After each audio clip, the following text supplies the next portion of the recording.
ആലപ്പുഴയിൽ ഗർഭകാല ചികിത്സാ പിഴവ് മൂലം അപൂർവ വൈകല്യങ്ങളോടെ ജനിച്ച കുഞ്ഞിന്റെ ആരോഗ്യനില അതീവ ഗുരുതരം. കുഞ്ഞിനെ വെന്റിലേറ്ററിലേക്ക് മാറ്റിയെന്ന് മെഡിക്കൽ കോളേജ് ആശുപത്രി അധികൃതർ.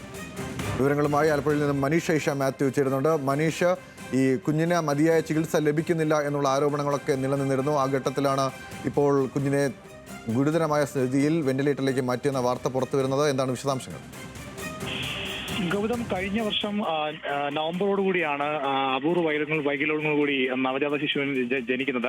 അതിനുശേഷം തന്നെ കുഞ്ഞിന് ഗുരുതരമായ ആരോഗ്യ പ്രശ്നങ്ങളും രേഖപ്പെടുത്തിയിരുന്നു. വൈകല്യങ്ങൾ മാത്രമായിരുന്നില്ല, ഹൃദയ സംബന്ധമായ അസുഖങ്ങളും അതുപോലെ തന്നെ ശ്വാസകോശത്തിനുള്ള സംബന്ധമായ അസുഖങ്ങളും ഒക്കെ ഉണ്ടായിരുന്നു. ഇതിനെ തുടർന്ന് കുഞ്ഞ് പലപ്പോഴും ആശുപത്രിയിലാണ് കഴിഞ്ഞിരുന്നത്. പല ഘട്ടങ്ങളിലായി ആശുപത്രിയിലായിരുന്നു കഴിയേണ്ടി വന്നിരുന്നത്. മാത്രമല്ല ശ്വാസതടസ്സമടക്കമുള്ള ഗുരുതരമായ പ്രശ്നങ്ങളും കുഞ്ഞിനുണ്ടായിരുന്നു. നിലവിൽ ഇപ്പോൾ അത്തരത്തിൽ ചികിത്സയിലിരിക്കലാണ് വീണ്ടും കുഞ്ഞിനെ ആശുപത്രിയിലാക്കിയിരിക്കുന്നത്.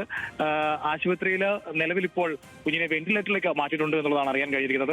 നേരത്തെ തന്നെ ഈ ശ്വാസതടസ്സവുമായി ബന്ധപ്പെട്ട വലിയ രീതിയിലുള്ള ഒരു ബുദ്ധിമുട്ട് കുഞ്ഞ് അനുഭവിച്ചിരുന്നു. അതിനോടൊപ്പം തന്നെയാണ് ഹൃദയ സംബന്ധമായ ചില പ്രശ്നങ്ങളും ഉണ്ടായിരുന്നത്. എന്തായാലും കുഞ്ഞിപ്പോൾ നിലവിൽ വെന്റിലേറ്ററിലാണുള്ളത്. ഏതാനും മണിക്കൂറുകൾക്ക് ശേഷം മാത്രമേ എന്താണ് ആരോഗ്യനിലയിലെ പുരോഗതിയെ സംബന്ധിച്ച് കൂടുതൽ വ്യക്തത വരികയുള്ളൂ. ഗൗതം,